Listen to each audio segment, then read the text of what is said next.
একদিন সকালবেলায় আরজি হোটেলে খুন হয়ে যায়। খুনটিকে তদন্ত করার জন্য সেখানে পুলিশকে ডাকা হয়। পুলিশ কিছুক্ষণের মধ্যে আরজি হোটেলে পৌঁছে যায়। তারপরে সে কেসটিকে ভালো করে তদন্ত করে রুমের আশেপাশে লোকেদেরকে জিজ্ঞাসাবাদ করে। প্রথম লোকটি বলে, স্যার আমি তো ঘুমাচ্ছিলাম, আপনি দরজা নক করার পর এক্ষুনি ঘুম থেকে উঠলাম। স্যার আমি জানি না কোনো খুনের ব্যাপারে।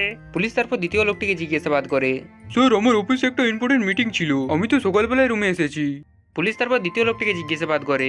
স্যার আমি তো আজই এই হোটেলে রুম নিয়েছি। স্যার আমি তো জানি না কোনো খুনের ব্যাপারে। পুলিশ তিনজনের কথা শোনার পরে ভাবতে লাগে, বন্ধুরা তোমরা কি তিনজনের কথা শুনে বলতে পারবে এখানে এই তিনজনের মধ্যে কে খুনটা করতে পারে? বন্ধুরা তোমরা একটু বুদ্ধি খাটিয়ে উত্তরটি কমেন্ট করে দাও।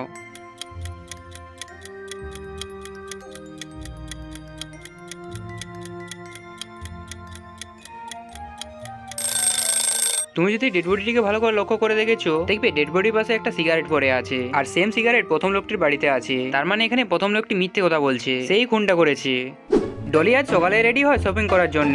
ডলি বাড়ি থেকে যাবার আগে দরজার বাইরে মাদুরের নিচে কিছু টাকা রেখে দেয়। তারপরে সে শপিং করার জন্য বাড়ি থেকে বেরিয়ে যায়। ডলি যখন শপিং করে বাড়ি ফিরে সে মাদুরের নিচে টাকাগুলি চেক করে দেখতে পায় সেখানে টাকাগুলি নেই, কে টাকাগুলি চুরি করে নিয়েছে। ডলি যখন শপিং করতে যাচ্ছিল তখন তার বাড়িতে তিনজন কাজ করছিল, প্রথম কার্পেন্টার, দ্বিতীয় ক্লিনার আর তৃতীয় প্রিন্টার। এই তিনজনের মধ্যে কেউ একজন টাকাটি চুরি করেছে। বন্ধুরা তোমরা কি তিনজনকে দেখে বলতে পারবে এখানে এই তিনজনের মধ্যে কে টাকাগুলি চুরি করতে পারে? বন্ধুরা তোমরা একটু বুদ্ধি খাটিয়ে উত্তরটি কমেন্ট করে দাও।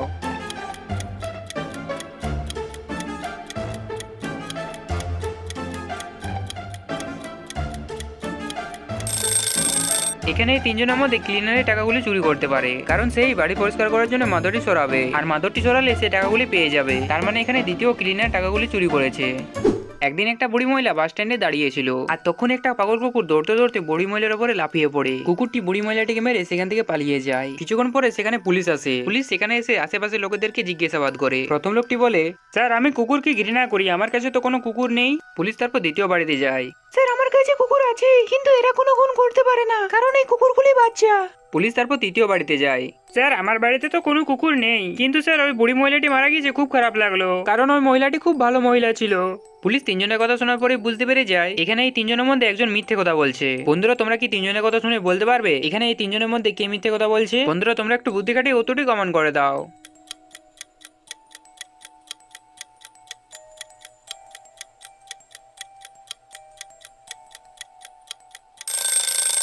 এখানে প্রথম লোকটি মিথ্যে কথা বলছে, কারণ সে যদি কুকুরকে ঘৃণা করে তাহলে তার বাড়িতে পেট ফুড কি করছে? তার মানে সে মিথ্যে কথা বলছে, তার কাছে কুকুর আছে। সোনুর বাড়িতে একটা অনেক দামি ঘড়ি রাখা ছিল। একদিন সেই ঘড়িটি চুরি হয়ে যায়। সোনু তখনই পুলিশকে ফোন করে ডেকে নেয়। পুলিশ কিছুক্ষণের মধ্যে সোনুর বাড়িতে পৌঁছে যায়। পুলিশ তারপর বাড়িটিকে ভালো করে তদন্ত করে। পুলিশ তদন্ত করার পর বাড়ির তিনজনের উপরে সন্দেহ হয়, সোনুর ওয়াইফ চিনু, আর বাগানের মালি, আর বাড়ির চাকর। পুলিশ তখন তাদের তিনজনকে জিজ্ঞাসাবাদ করে। চুরির সময় তোমরা কি করছিলে? স্যার আমি তো শপিং করতে গিয়েছিলাম, তাহলে স্যার আমি কেন চুরি করতে যাব? স্যার আমি সকাল থেকে বাগানে কাজ করছিলাম, আমি তো বাড়ি যাইনি, তাহলে স্যার আমি কেন চুরি করতে যাব? স্যার আমি রান্না করছিলাম, স্যার আমি তো জানিই না কোনো চুরির ব্যাপারে। পুলিশ তিনজনের কথা শোনার পর প্রথমে সোনুর বেডরুমে যায়, তারপরে বাগানে যায়, আর সবার শেষে রান্না করে যায়। তিনটি জায়গা দেখার পর পুলিশ বুঝতে পেরে যায় এখানে চুরিটা কে করেছে। বন্ধুরা তোমরা কি বলতে পারবে এখানে এই তিনজনের মধ্যে কে চুরি করেছে? বন্ধুরা তোমরা একটু বুদ্ধি খাটিয়ে উত্তরটি কমেন্ট করে দাও।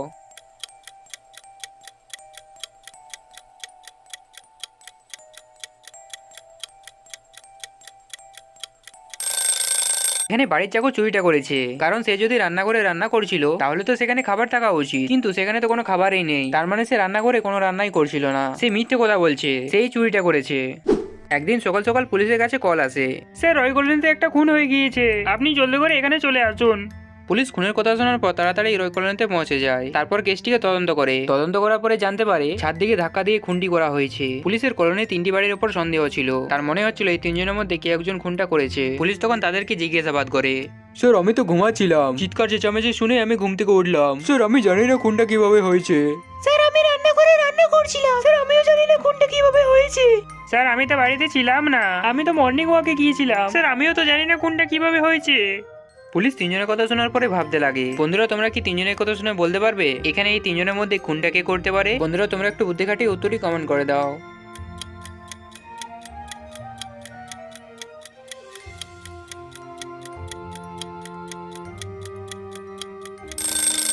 তুমি যদি ডেড বডিটিকে ভালো করে দেখেছো, দেখবে ডেড বডির হাতে হলুদ কালার লেগে আছে, আর সেম কালার দ্বিতীয় মেয়েটির হাতেও লেগে আছে। তার মানে এখানে দ্বিতীয় মেয়েটি খুনটা করেছে।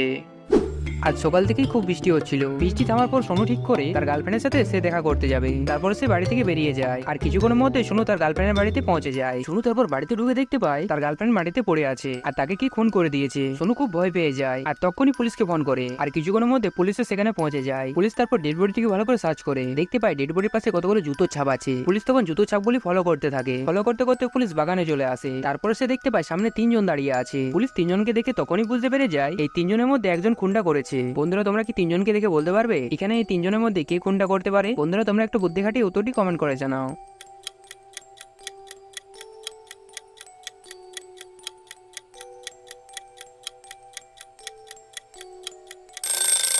তুমি যদি ভালো করে মনে করে দেখো ডেড বডির পাশে ছিল জুতোর ছাপ আর এখানে এই তিনজনের মধ্যে প্রথম ছেলেটি জুতো পরে আছে। তার মানে এখানে প্রথম ছেলেটিই খুনটা করেছে। রাকেশ আর তিন বন্ধু মিলে তারা জঙ্গলে ক্যাম্পিং করছিল। প্রায় তাদের ক্যাম্প লাগানো কমপ্লিট আর তখনই বৃষ্টি পড়তে শুরু হয়ে যায়। তারা দৌড়াদৌড়ি করে ক্যাম্পে ঢুকে পড়ে। প্রায় অনেকক্ষণ বৃষ্টি হওয়ার পরে বৃষ্টি থেমে যায়। তখন তাদের মধ্যে একটা বন্ধু ক্যাম্প থেকে বেরিয়ে আসে। তারপরে সে জঙ্গলের দিকে চলে যায়। বন্ধুটি জঙ্গলের মধ্যে অনেকক্ষণ ঘোরাঘুরি করে। তারপরে সে তার নিজের ক্যাম্পের দিকে যাচ্ছিল। সে জঙ্গলের মধ্যে অনেকক্ষণ হাঁটে। তারপরে সে বুঝতে পারে ক্যাম্পের রাস্তাটি হারিয়ে ফেলেছে।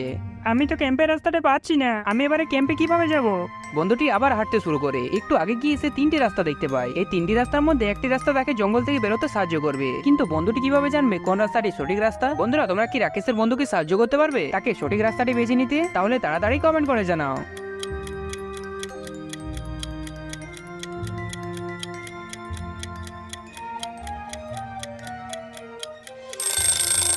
বৃষ্টি হওয়ার জন্য প্রতিটি রাস্তায় কিছুগুলি পাইচাপ এসে গেছে। তুমি যদি পাইচাপগুলি ভালো করে লক্ষ্য করে দেখো দেখবে প্রথম রাস্তায় যে পাইচাপগুলি আছে সেই পাইচাপগুলি হচ্ছে বাঘের। তার মানে রাকেশের বন্ধু এই রাস্তাটি বেছে নেয় তাহলে সে বাঘের খাবার হয়ে যাবে। আর যদি দ্বিতীয় রাস্তাটি ভালো করে লক্ষ্য করে দেখেছো দেখবে সে রাস্তাতে বড় বড় পাইচাপ আছে। তার মানে সেই পাইচাপগুলি হচ্ছে হাতি। বন্ধুটি যদি দ্বিতীয় রাস্তাটি বেছে নেয় তাহলে মনে হয় না হাতিগুলোর হাত থেকে বাঁচতে পারবে। আর তুমি যদি তৃতীয় রাস্তাটি ভালো করে দেখেছো দেখবে সে রাস্তায় কোনো পাইচাপ নেই। তার মানে রাকেশের বন্ধুকে তৃতীয় রাস্তাটি বেছে নিতে হবে তাহলে সে জঙ্গল থেকে বেঁচে বেরোতে পারবে। বন্ধুরা আমার উত্তরটি বলার আগে তোমার উত্তরটি কমেন্ট করেছিলে তাহলে ভিডিওটিকে লাইক করে আমাকে বুঝিয়ে দাও।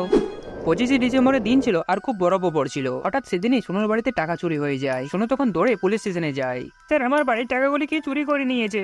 তোমার চুরির ব্যাপারে কারোর উপর সন্দেহ আছে?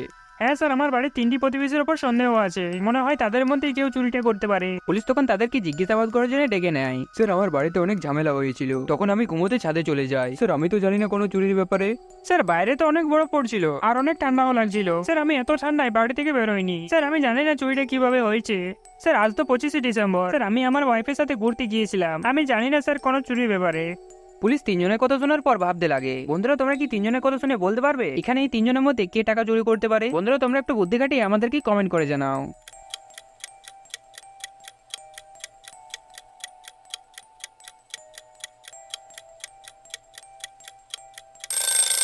তুমি যদি ভালো করে মনে করে দেখো আজ বাইরে অনেক বরফ পড়ছে আর অনেক ঠান্ডাও লাগছিল। আর এত ঠান্ডাতে প্রথম প্রতিবেশী সাথে কিভাবে ঘুমোচ্ছিল? তার মানে সে পুরোটাই মিথ্যে কথা বলছে। প্রথম প্রতিবেশী সোনুর টাকাগুলি চুরি করেছে।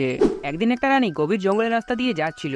আসলে রানীটি রাজপ্রাসাদের রাস্তাটি হারিয়ে ফেলেছে। রানী আস্তে আস্তে জঙ্গল থেকে বেরোনোর জন্য রাস্তা খুঁজতে লাগে। হঠাৎ তখনই বৃষ্টি পড়তে শুরু হয়ে যায়। রানী তখন ঘোড়াটিকে স্পিডে দৌড়ায়। দৌড়াতে দৌড়াতে সে সামনে একটা গুহা দেখতে পেয়ে যায়। রানী ঘোড়া থেকে নেমে গুহাটির ভিতরে চলে যায়। রানী যখন গুহাটির ভিতরে ঢোকে তখনই গুহার মুখটি বন্ধ হয়ে যায়। এই গুহার মুখটি তো বন্ধ হয়ে গেল। এবার আমি গুহা থেকে কিভাবে বেরোবো? তখনই তার সামনে তিনটি দরজা চলে আসে।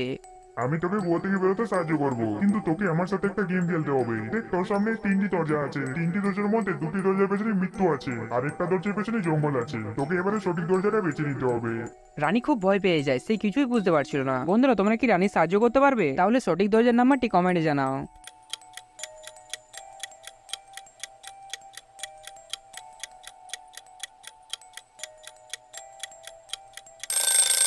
তুমি যদি তিনটি দরজায় ভালো করে লক্ষ্য করে দেখেছো দেখবি প্রতিটি দরজার উপর একটা করে কাঁচ লাগানো আছে। যদি একটা দরজার পেছনে জঙ্গল থাকে তাহলে সেই কাঁচ থেকে রোদের আলো ঢুকবে। রানী তখন সেখানে দাঁড়িয়ে সকাল হবার অপেক্ষা করে। আর কিছুক্ষণ পরে দ্বিতীয় দরজা থেকে রোদের আলো ঢুকতে থাকে। তার মানে এখানে দ্বিতীয় দরজাটি হচ্ছে সঠিক দরজা। রানীকে তাহলে দ্বিতীয় দরজাটি বেছে নিতে হবে।